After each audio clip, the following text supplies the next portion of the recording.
علیکم ورحمۃ اللہ۔ آج کا ہمارا ٹاپک ہے کہ آگے کیسے بڑھیں۔ آگے بڑھنے کے لیے خود اعتمادی ایک زینہ ہے جس کے ذریعے سے انسان جو ہے وہ آگے بڑھ سکتا ہے۔ خود اعتمادی کوئی ایسی چیز نہیں ہے کہ جس سے انسان سیکھے۔ خود اعتمادی ایک دماغی حالت کا نام ہے جو ہم سوچتے ہیں اور محسوس کرتے ہیں۔ یہ سوچنا اور محسوس کرنا انسان کی زندگی پر بڑا اثر ڈالتا ہے۔ یا تو انسان اس سوچنے اور محسوس کرنے سے اپنے اندر اعتماد پیدا کرتا ہے، یا اس کی سوچ اور اس کا محسوس کرنا اس کو احساس کمتری کا شکار بنا دیتا ہے۔ یار ہمیں آگے ضرور بڑھنا چاہیے۔ اللہ رب العزت نے جتنی بھی چیزیں پیدا کی ہیں ہر ایک کا کوئی نہ کوئی مقصد ہے۔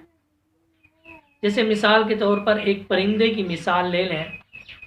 ایک چڑیا جو ہے نا، چڑیا، اس کا ایک مقصد ہے اڑنا، کہ وہ صحیح طور پر اپنے پروں کو پھیلا کر اڑ جائے۔ تو جب وہ ایک دفعہ مکمل طور پر اڑ گئی اور اس نے جینے کا مقصد حاصل کر لیا، اگر کسی نے اس کو شکار کر کے ختم کر دیا یا اس کی موت ہو گئی، لیکن وہ پورا اڑ گئی ہے، اس کا مقصد حاصل ہو گیا ہے۔ تو ہم بھی اسی طرح ایک نہ ایک دفعہ لائف میں آگے ضرور بڑھیں، چاہے کسی بھی میدان میں ہو، چاہے وہ تجارت کا میدان ہو، تدریس کا میدان ہو، تصنیف کا میدان ہو، سیاست کا میدان ہو، چاہے پڑھنے پڑھانے کے حوالے سے میدان ہو، تعلیم کا میدان ہو، کوئی بھی میدان ہو، اس میں آگے ضرور بڑھیں، اپنے آپ کو پیک پر لے جائیں۔ چند چیزیں میں بتاتا ہوں، یہ کسی دانشور نے بتائی ہیں۔ کسی دانشور نے، ان سے سوال کیا گیا کہ آگے بڑھنے کے لیے کیا کیا چیزیں ضروری ہیں۔ ان نے چند چیزیں بتائیں کہ چند چیزیں ایسی ہیں جو جمع نہیں ہو سکتی۔ نمبر 1، تنقید اور نفع۔ تنقید اور نفع ایک ایسی چیز ہے کہ کوئی بھی انسان ہو، کوئی بھی کام کرتا ہے نا، وہ تنقید سے شروع کرتا ہے۔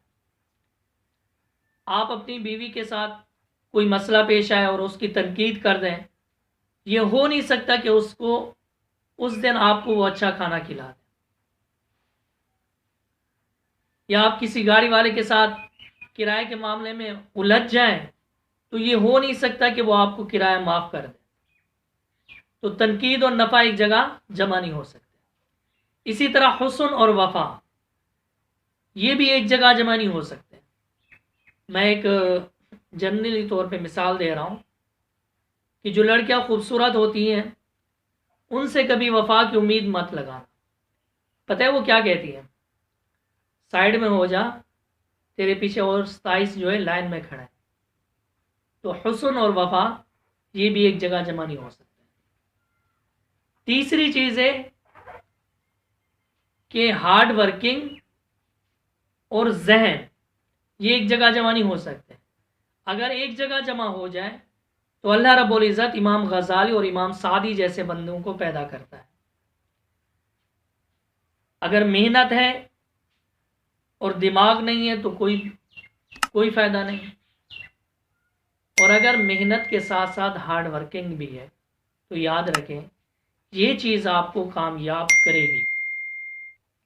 اور محنت کے اوپر یقین ہونا چاہیے کہ محنت اللہ رب العزت کسی بھی کی ضائع نہیں کرتا۔